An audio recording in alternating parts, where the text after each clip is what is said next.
Eh bien, pour son dernier show avant la nouvelle ère, on peut dire que NXT a vraiment réussi ses adieux.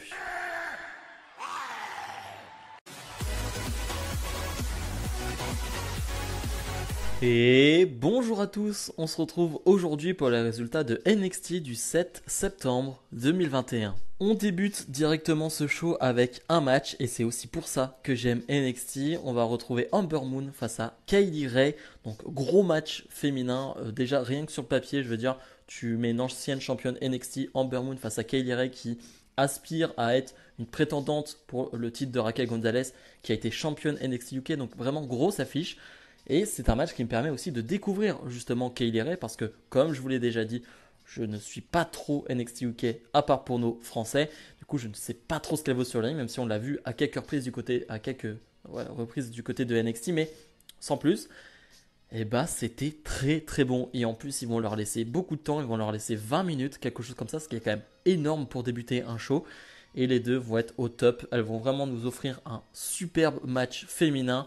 Je vous le conseille. Voilà, chaque semaine, j'essaye de vous conseiller des matchs. Et là, pour le coup, regardez ce combat. C'était très très très très cool. J'adore revoir cet Ember Moon là. Vraiment, je le dis toujours, mais revoir cet Ember Moon là qui me refait penser à la Ember Moon qui a été championne NXT. Voilà, j'adore Ember Moon et Kaylee Ray est vraiment très très forte dans ce qu'elle fait, très très bonne dans ce qu'elle fait. Donc vraiment, ça donne un excellent combat avec un superbe enchaînement final qui va permettre à Kaylee Ray de remporter ce match. Donc victoire de Kaylee Ray, on va retrouver Ember Moon en interview plus tard qui va dire c'est plus possible, voilà, je perds trop de matchs, il va falloir que je change quelque chose. Donc peut-être un changement d'attitude, on ne sait pas pour Ember Moon, mais ça va m'intéresser. En tout cas, gros match pour commencer ce NXT. Santos Escobar fait face à Carmelo Hayes. Carmelo Hayes qui a remporté le tournoi NXT Breakout, donc qui va pouvoir affronter le champion de son choix du côté de NXT. Pour l'instant, il n'a pas donné de nom, donc on ne sait pas. Mais en tout cas, il fait face à un ancien champion Cruiserweight, donc un gros match sur le papier. Le combat est assez bizarre, c'est-à-dire que c'est pas mauvais, mais disons que Santos Escobar va vraiment dominer 95% du temps.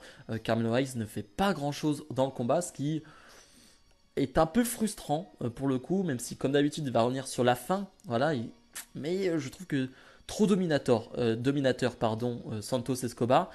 Et cette finalité, je n'aime pas trop non plus avec finalement le clan de Santos Escobar qui va distraire l'arbitre et Elektra Lopez, donc la femme qui a intégré ce nouveau clan, va porter un enfourchement sur Carmelo Hayes. Très impressionnant de porter un enfourchement sur Carmelo Hayes qui doit quand même peser bien son poids.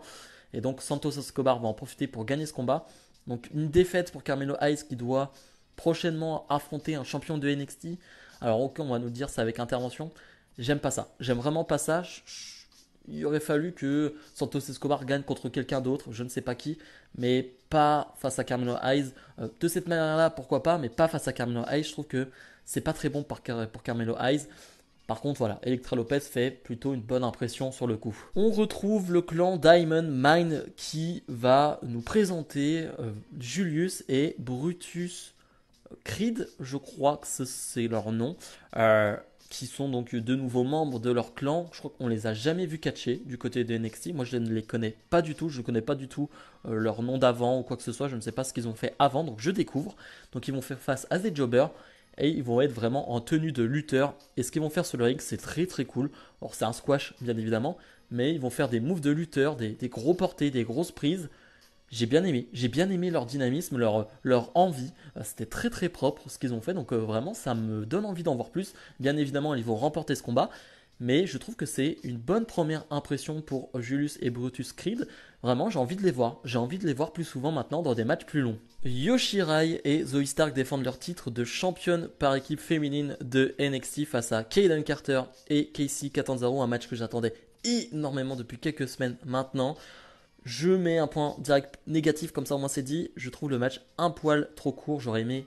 C'était tellement bon, voilà, faut le dire. C'était tellement bon que j'aurais aimé que ça dure 5 minutes de plus. Mais c'est le seul point négatif. J'ai adoré ce combat là aussi. On voit la différence et c'est ce que j'aime aussi. C'est qu'on voit l'équipe, la vraie équipe, Casey Catanzaro et Kaden Carter qui vraiment va faire vraiment des moves d'équipe, va travailler ensemble, va faire en sorte d'être vraiment unis. Et de l'autre côté, Zoe Stark et Yoshirai qui vont ne pas être une vraie équipe, mais c'est logique.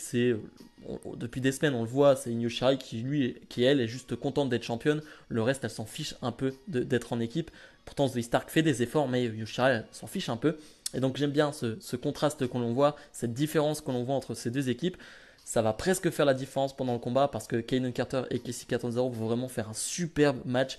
On pense presque à un moment donné qu'elles vont remporter ce combat, mais finalement non, Io Shirai est trop forte et va donner la victoire à son équipe.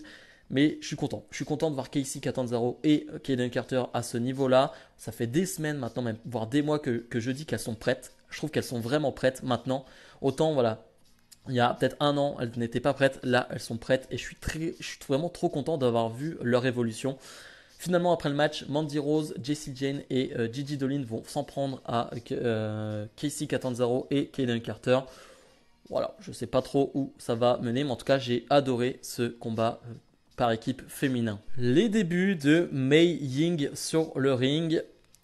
J'avoue que je rigole, mais c'est-à-dire que elle est très badass, très sombre. C'est-à-dire, vous verrez la photo si vous l'avez vue. De toute façon, voilà, on l'a déjà vue, mais elle est très très sombre, peut même faire peur à certains moments. Mais j'avoue que ça m'a fait un peu rire quand je l'ai vue rentrer sur le ring. Elle est toute petite. Mei Ying est toute petite, et du coup, j'avoue que j'ai rigolé pendant 10 secondes parce que tu as ce côté très je fais peur, très sérieux. Et j'avoue que quand je l'ai vue qu'elle faisait vraiment, je sais pas, elle fait 1 mètre combien, faudrait que j'aille voir. Mais elle est toute petite. Alors elle va squasher son adversaire, bien évidemment. Et il n'y a pas grand chose à dire sur ce combat. Mais voilà, ça m'a juste un peu fait rire pour le coup. Bien évidemment, je ne vais pas juger ce qu'elle a fait sur ce combat. Un peu déçu qu'il n'y ait plus Xia Li en ce moment avec ça, avec Boa aussi, avec Mei Ying. Donc je sais pas trop où ça veut aller, ça non plus, mais on va suivre parce que ça m'intrigue quand même, Mei Ying. Le main event, MSK défendent leur titre par équipe face à Oni Lorcan et Danny Burch. C'est bizarre ce que je vais dire, mais j'ai pas grand chose à dire sur le combat parce que c'est classique, c'est bien en fait. C'est un beau combat par équipe, je trouve, mais ça va pas plus loin que ça. Voilà, en fait, ça peut paraître péjoratif ce que je dis, mais non, c'est un bon combat par équipe. Peut-être que j'aurais aimé que ce soit meilleur, peut-être, encore au-dessus. Voilà, on a tellement été habitué à des matchs incroyables, surtout quand c'est pour le titre, du côté des titres par équipe de NXT. Mais je trouve ça bon, je trouve ça cool. Mais au moment où c'est pareil, où ça s'enflamme un peu, ça s'arrête. Donc voilà, je suis un poil déçu, mais vraiment c'est un bon match. C'est un bon combat, franchement, MSK ça fait le boulot, ça travaille très bien ensemble et j'adore vraiment cette équipe. MSK va conserver son titre et c'est l'après-match qui est intéressant, c'est-à-dire que Ridge Holland et Pete Dunne vont s'en prendre à Oni Lorcan et Danny Burch. Donc voilà, on peut clairement comprendre que Ridge Holland et Pete Dunne vont se retrouver en duo et non plus en clan avec Oni Lorcan et Danny Burch. Pourquoi pas? Pourquoi pas? Ça faisait un peu trop de clans du côté de NXT. Pourquoi pas faire cela? Moi j'aime bien, je veux voir plus de Pete Dunne et de Ridge Holland ensemble. C'est un duo très très féroce qui peut être intéressant même pour la division par équipe ou même en solo. Bilan de ce dernier NXT avant la nouvelle ère. Alors j'ai parlé d'adieu pour NXT, mais c'est un adieu de ce NXT là. C'est pas NXT qui s'en va, c'est ce NXT là. On verra bien de toute façon ce que ça donne la semaine prochaine. Ça me donne beaucoup de hype pour la semaine prochaine avec des gros matchs qui ont été annoncés comme Raquel Gonzalez contre Frankie Monet. Ça peut être très très cool. Mais sinon voilà, c'était un bon NXT encore une fois. Si je dois donner une note, je mettrai un 7, 7,5. Vraiment, j'ai passé un très bon moment. Et en plus, j'en ai pas parlé, mais regardez-le. Je pense que ça sera dispo sur la chaîne YouTube de la WWE. Le segment entre Dexter Lumis, Cameron Grimes, Johnny Gargano, qui vont faire la fête, qui vont faire des laser games, qui vont faire des lancers de hache, c'est hilarant. Vraiment, c'est ce que NXT fait de mieux en termes de comédie. J'adore ce qu'ils font quand ils font ça NXT et vraiment c'est hilarant. Regardez ces segments-là, c'est très très très très drôle. Bref, comme d'habitude, si vous avez aimé cette vidéo, n'hésitez pas à mettre le petit pouce bleu et à vous abonner. Nous on se retrouve dès samedi pour ma review de SmackDown. Salut, salut.